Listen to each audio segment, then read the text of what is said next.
So hello everybody and welcome to the November 2023 recap.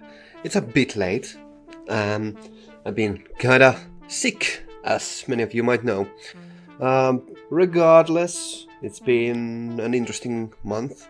Mostly, I've been getting used to the, of course, winter that has come, and it kind of came crashing in.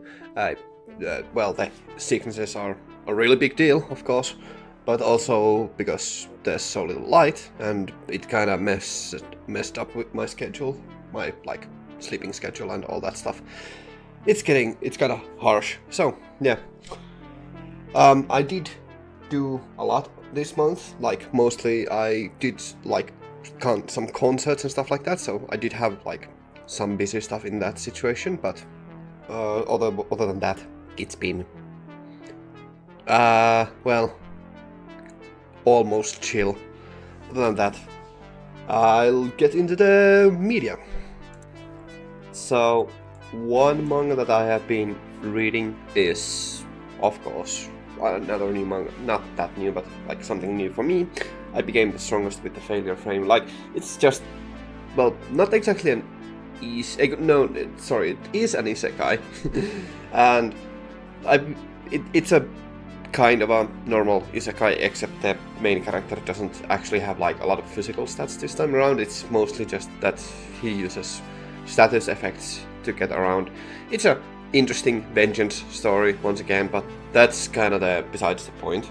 It's fine, but what I actually wanted to highlight from that is the fact that there's been a huge rising amount of revenge stories in the past few years. It's interesting. I don't know what to make of that, but I've noticed that quite a bit. They have been fine, some of them definitely, but it's an interesting shift in the cultural zeitgeist. I don't know what to make of that, but I did want to know that though. And this is one of the better ones that I've read. It is still, in most ways, it has some of the same problems that all of the other revenge stories have, that it is really edgy, but it's fine. It's fine. An important thing that I've read up to release now is Jujutsu Kaisen, which I will not talk all that much about because not everybody has read, and I think the anime is quite a long times away. There's a lot to be left in there, and of course there's the situation with the MAPPA employees, which sucks. I'm not gonna go too much into that detail. That's not my purview to talk about. I really don't have enough information to talk in that area, but it is definitely quite the situation.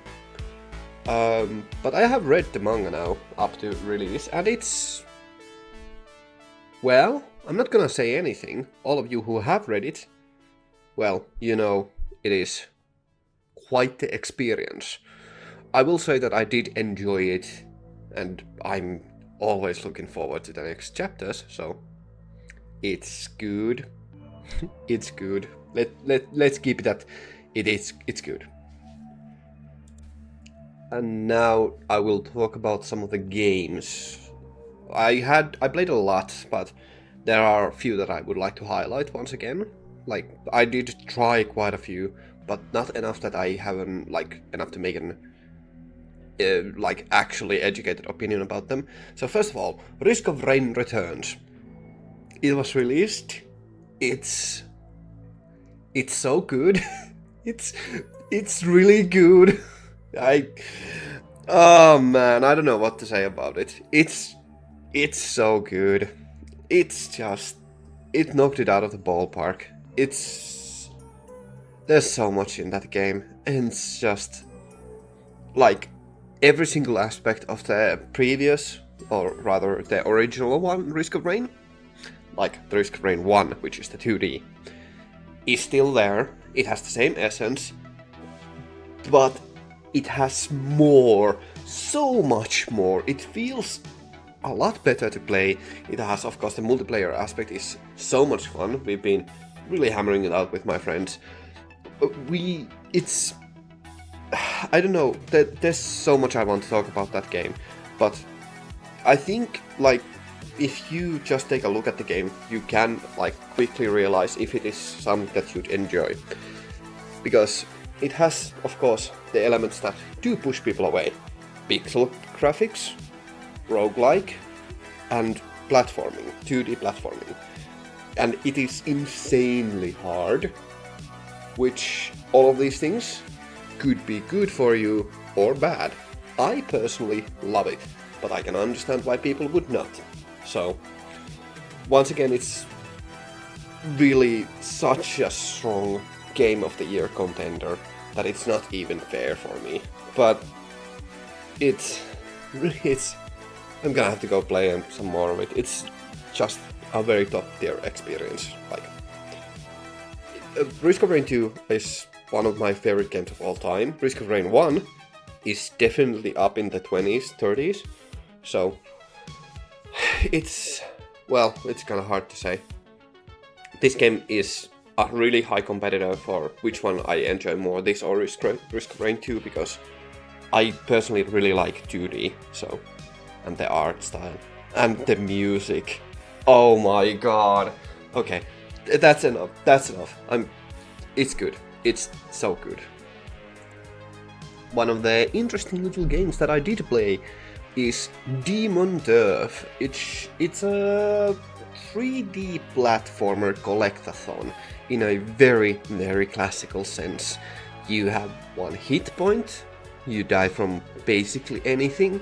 There are actually a really cool mechanic where you can place your own checkpoints. It has very tight controls. It's, well, not exactly lenient, but it's really fun. It's simple. It has some power-ups which like do give you like more movement options, but they are very specific and not exactly that crucial. It's just a fun little collectathon mostly, but it has a lot to play. Like, there's a lot. I haven't gotten... I said that I want to play through the games enough that I can form an educated opinion on them. I beat the first boss, so that's a thing, and that's maybe like 10% of the game, I feel. And I feel like it's really good. I have enough of an information to, like, I have played enough now that I know what to say about it. It's a solid 3D collectathon platformer. Light combat elements, light Metroidvania elements. It's pretty amusing. It has really kinda solid soundtrack, let's call it that. But it's fun, simple. It works. So I've been going through a lot of games which I have already completed, or not completed but played a lot. Actually, some games that I have also completed. I like to go back and play some of the old games again. And one that I like specifically wanted to go back and play, I don't know why it struck my fancy, but I went back and played Furi. And I was enthralled. Now, the developers released a Furi remake while I was making this video, so that is pretty amusing. They made it's just the first boss, and it's a pixelated 2D version of that fight, but it's free, so it's great. It's a it's a lovely surprise. But back to Furi itself, the Furi Prime. So I've been having so much fun. I've been trying to go through the game on stream. I had forgotten how great of an experience the game is.